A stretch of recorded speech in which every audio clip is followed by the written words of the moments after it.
Welcome to the Healthcare GTM series podcast by MedicProspects, your weekly podcast for insights on healthcare marketing, sales, and industry trends. Every Tuesday, we bring you practical marketing ideas, outreach strategies, sales tips, and expert discussions to help healthcare businesses generate better results and stay ahead in the industry. Whether you're in healthcare marketing, medical sales, healthcare technology, or business development, this podcast is designed to share actionable strategies that help you grow smarter. So plug in your headphones and join us every Tuesday for a new episode of the Healthcare GTM series podcast by MedicProspects. Let's transform healthcare marketing together. I'm really excited to get into this one today. It's a massive topic. It really is. And, whether you are actively trying to fix your own outreach strategy right now, or, maybe you're just fascinated by the psychology behind business communication, why some messages land perfectly while others just kind of vanish, this deep dive is custom tailored for you. Yeah, exactly. Because the reality out there is pretty harsh right now. Yeah. Oh, totally. Today, we're pulling from a really fascinating source text. It's an excerpt titled Smarter Outreach, Solving the Healthcare Email Dilemma. And our main mission here today is to unpack exactly why the old, the batch and blast mass email methods are completely dead in the healthcare space. Dead and buried. The failure rates we're seeing with modern healthcare email marketing are just astronomical if you're still using those old playbooks. Right. And more importantly, we're going to explore the specific strategic shifts you actually need to make if you want to get a response from some of the most, overwhelmed professionals on the entire planet. Overwhelmed is almost an understatement for these folks. Okay, let's unpack this because there is a genuinely painful irony here that we have to talk about. Imagine a marketing team, right? They spend weeks, literally weeks, on this brand new outreach campaign. Oh, I've seen it 100 times. They're agonizing over these beautiful HTML email designs. They're, tweaking every word of clever copy. They go out and they buy what they think is this fresh, pristine database of contacts. And they're so proud of it, too. Exactly. They load it all up, they hit send, the team is high-fiving around the office, and then Just absolute silence. crickets, nothing. Yeah. And you have to wonder, why? What is actually happening on the other side of that send button? Well, to understand that, you really have to step directly into the shoes of the person receiving the email. The healthcare landscape has fundamentally changed. Yeah. The professionals receiving these messages are dealing with a level of cognitive overload that is just, it's hard for anyone outside the industry to fully grasp. So what does that actually look like for them? Take a hospital administrator, for example. Yeah. They aren't just sitting at their desk waiting for someone to pitch them software. They are actively managing these razor-thin operational budgets. They're dealing with massive staffing shortages. Right, or think about the IT leaders in these hospitals. They aren't just doing routine maintenance on employee laptops. Oh, not at all. They are laser-focused on cybersecurity. They're constantly fighting off, sophisticated ransomware attacks, making sure patient data is safe, preparing for HIPAA compliance audits. It's relentless. It is relentless. And if we connect this to the bigger picture, the modern healthcare buyer's default mode is essentially self-defense against noise. Self-defense. I like that phrasing. Yeah, because when a generic sales email drops into their inbox, they aren't ignoring it because your product is necessarily bad. Yeah. That's a huge misconception. Marketers think, oh, they hated my software. Right. They take it personally. Exactly. But really, the message is ignored because it completely lacks relevance to their agonizing daily grind. The inbox is basically a triage center for them. A triage center. I was thinking about this while reading the source material, and I came up with an analogy. It's like, imagine a chaotic, overflowing emergency room. Okay, picture that. Doctors and nurses are sprinting down the halls, monitors are blaring, everyone is stressed out trying to manage a literal life or death crisis. And then a salesperson just casually strolls through the double doors with a megaphone. Oh, man. They click it on and just announce, "Attention everyone, we have a great sale on administrative software. We are the industry's leading provider." Yeah, the reaction there wouldn't be curiosity. It would be pure hostility. They would call security immediately to have that person physically removed from the hospital. Exactly. Because it's so disruptive and completely tone-deaf to the environment, they offer zero immediate value to the people in that room trying to solve actual emergencies. And healthcare buyers do the exact same thing digitally. They just tune it out or delete it for their own survival. They have absolutely zero patience for what our source text calls marketing language. Marketing language, like all those flashy buzzwords. Exactly. They genuinely do not care if you claim your platform is cutting edge or if you brand yourself as the leading provider. In fact, In healthcare, those empty adjectives act as a massive red flag. Wait, a red flag. Because every company wants to position itself as the best, right? Why is that uniquely bad in healthcare? It comes down to the DNA of the industry itself. Healthcare is fundamentally driven by evidence. It's driven by data, by peer-reviewed results. You're dealing with scientists, doctors, clinical researchers. Highly educated, data-driven professionals. Right, so when a clinical manager reads an email packed with marketing speak and empty claims, it actively damages your credibility. It basically signals, hey, this sender doesn't understand my world. Because in their world, any claim you make has to be backed up by hard data or clinical trials. Precisely. What they're actually looking for are solutions to hyper-specific problems, like how to reduce administrative charting burdens so nurses can get back to the bedside, or how to automate a really complex compliance workflow. So if you lead with marketing fluff, instead of solving that specific pain point, they just trash it. In a fraction of a second. Which means the only way to actually capture their attention is through hyper-specific relevance.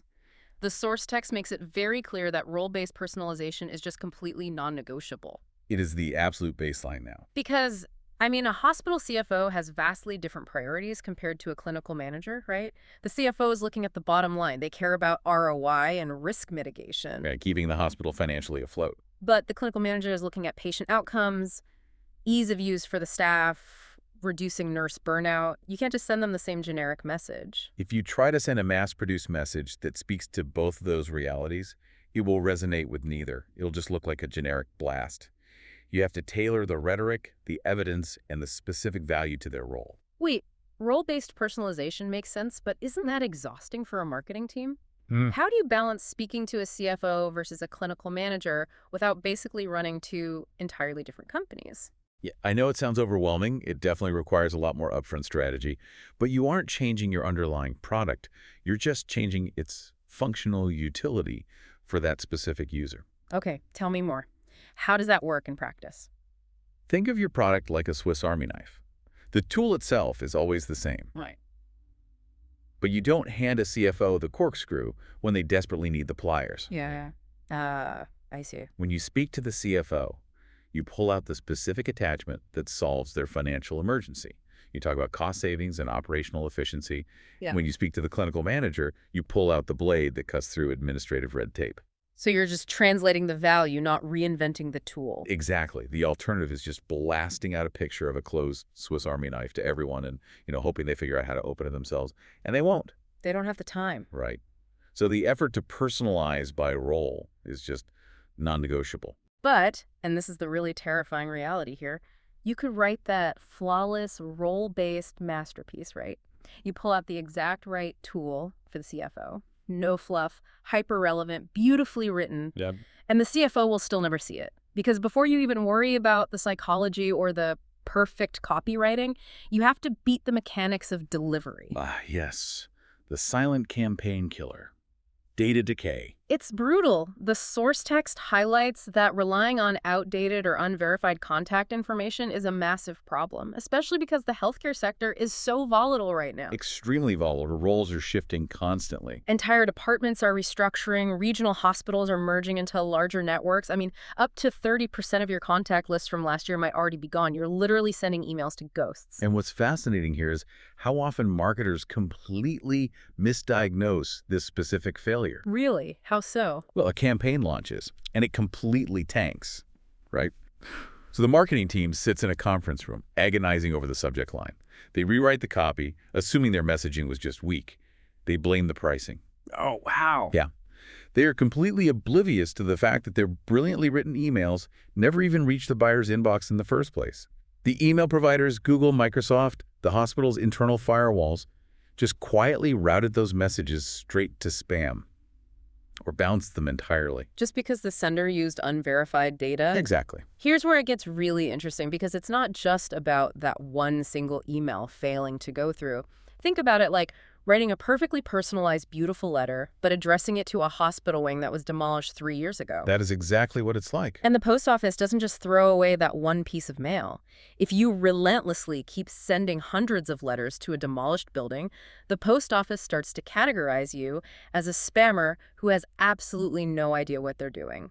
Right. In the digital world, that post office is the receiving email server. Email providers constantly monitor sender behavior. When you consistently send messages to invalid or outdated addresses, your bounce rate spikes. Then the algorithm notices? Oh, it definitely notices. Your domain deliverability drops. Your reputation as a sender gets completely trashed before your campaign even really starts. It creates this invisible block.